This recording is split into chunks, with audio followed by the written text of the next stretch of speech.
quitting is probably the easiest thing that any of us can do. Giving up is easy. It does not take one single ounce of courage, one single ounce of faith on anyone's part. Quitting can keep you safe, never cause you to take any risks. Quitting is a piece of cake. But here's what I always think when I'm tempted to quit. Sure, things may look terrible right now, but what if I am giving up too soon? What if God has the answer to all my questions right around the corner?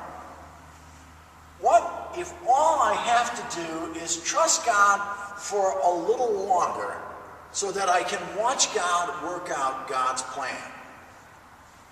What if God is bigger than the problem that I am facing? Understand this. God was not asking Joseph to do something simple.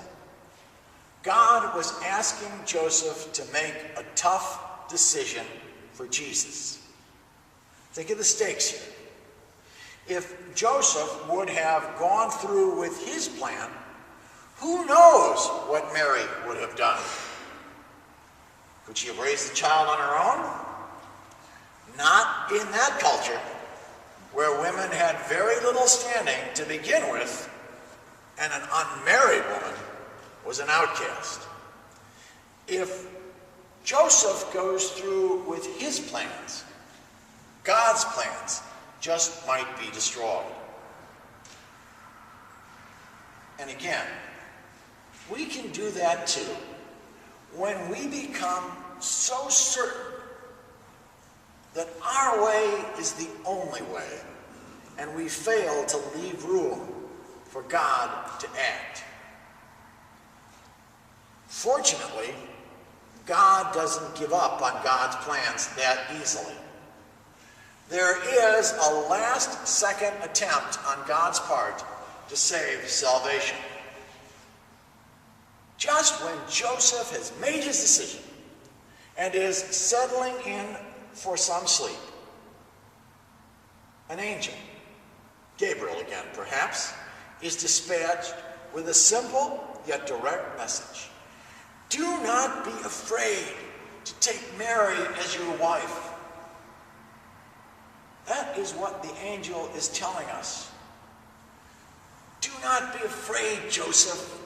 Mary is telling you the truth. And to us, don't let your fears cause you to quit too soon. Do not give in to those fears.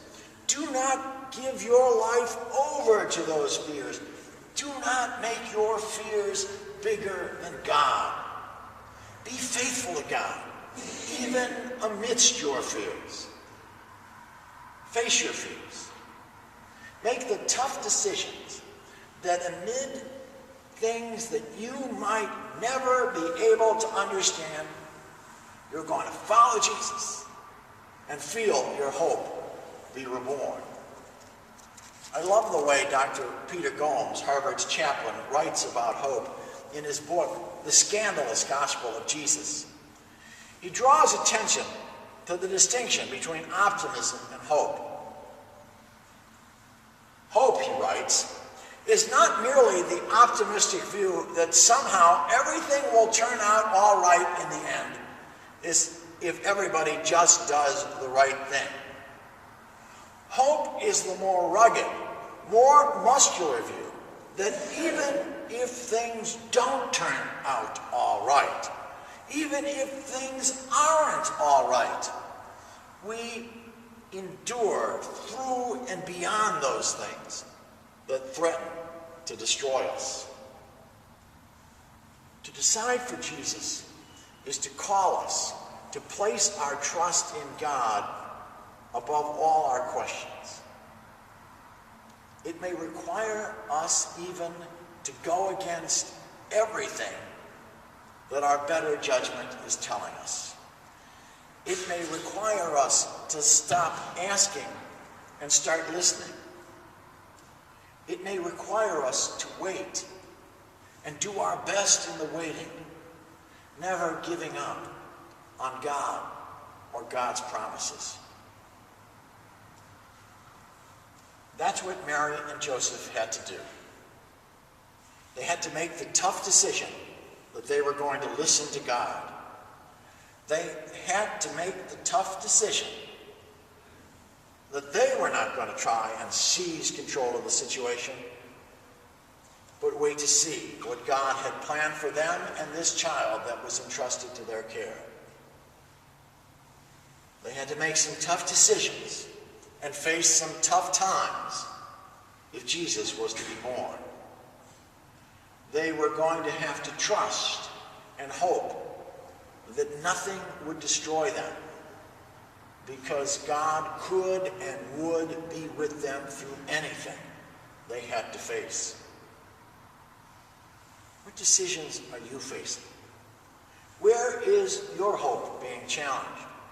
Where are you being called to tough it out a little while longer until hope is reborn? Where are you being asked to wait upon the living God for nothing less than a miracle? Where is God calling you to take a more rugged, masculine view of the life of faith? Here's what I know. I know that it didn't matter to Joseph how much face time he got in stained glass windows. I know that it didn't matter to Joseph if he had one church or cemetery named after him or not. I know he didn't do what he did to get an altar somewhere in his honor. All I know is that when he was holding the baby and diapering the baby and running after the baby, and those things I know he did, I know he knew that he had done God's will.